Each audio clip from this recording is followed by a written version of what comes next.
ಮಾಡಿದ್ರು. ನಾನು ಉತ್ತರ ಕೊಡ್ತೇನೆ. ನಳಿನ್ ಕುಮಾರ್ ಪಂಪೆಲ್ ಮಾಡಿದ್ದಲ್ಲ, ಪಂಪೆಲ್ ನಿಲ್ಲಿಸಿದ್ದು ಲೋಬೋ, ಪಂಪೆಲ್ ಅನ್ನು ನಿಲ್ಲಿಸಿದ್ದು ಇಬ್ರಾಹಿಂ, ಪಂಪೆಲ್ ನಿಲ್ಲಿಸಿದ್ದು ಕಾರ್ಪೊರೇಷನ್, ಪಂಪೆಲ್ ಅನ್ನು ನಾವು ಕೆಲಸವನ್ನು ಮಾಡ್ತಾ ಇದ್ದೇವೆ. ಬಂಧುಗಳು, ಇವತ್ತು ಉತ್ತರ ಕೊಡ್ತಾ ಇದ್ದೇನೆ ನಾನು. ದಕ್ಷಿಣ ಕನ್ನಡ ಜಿಲ್ಲೆಗೆ, ಮಂಗಳೂರು ಸಿಟಿಗೆ ಅಮೃತ ಸಿಟಿ ಯೋಜನೆಯನ್ನು ಕೊಟ್ಟವರು ನರೇಂದ್ರ ಮೋದಿ, ಮಂಗಳೂರು ಸಿಟಿಗೆ ಸ್ಮಾರ್ಟ್ ಸಿಟಿ ಅನ್ನು ಕೊಟ್ಟವರು ನರೇಂದ್ರ ಮೋದಿ. ಬಂಧುಗಳೇ, ಸ್ಮಾರ್ಟ್ ಸಿಟಿಯ ಮುಖಾಂತರ 1,000 ಕೋಟಿ ರೂಪಾಯಿಗಳನ್ನು ಕೊಡುವ ಮುಖಾಂತರ ಇವತ್ತು ಮಹಾನಗರ ಪಾಲಿಕೆ ಸೌಂದರೀಕರಣ ಆಗ್ತಾ ಇದೆ.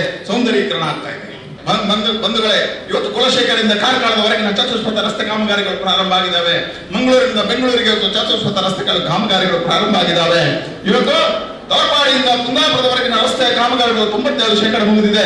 ಕೇವಲ ಪಂಪೆಲ್ ಒಂದು ಬಾಕಿ ಆಗಿದೆ. ಭಯ ಮಾಡಬೇಡಿ, ಪಂಪೆಲ್ ಹೇಗೆ ಮಾಡಬೇಕು ನಮ್ಗೆ ಗೊತ್ತಿದೆ. ಅದನ್ನು ಉಳಿಸಿದವರು ಹೋಗು, ನಾವು ನಿಲ್ಲಿಸಲಿಲ್ಲ. ಈ ಜಿಲ್ಲೆಗೆ ಬೇಕಾಗಿರ್ತಕ್ಕಂಥ 16 ಯೋಜನೆಗಳನ್ನು ನಾವು ತಂದಿದ್ದೇವೆ. 16,000 ಕೋಟಿ ರೂಪಾಯಿಗಳನ್ನು ತಂದಿದ್ದೇವೆ. 16,000 ಕೋಟಿ ರೂಪಾಯಿ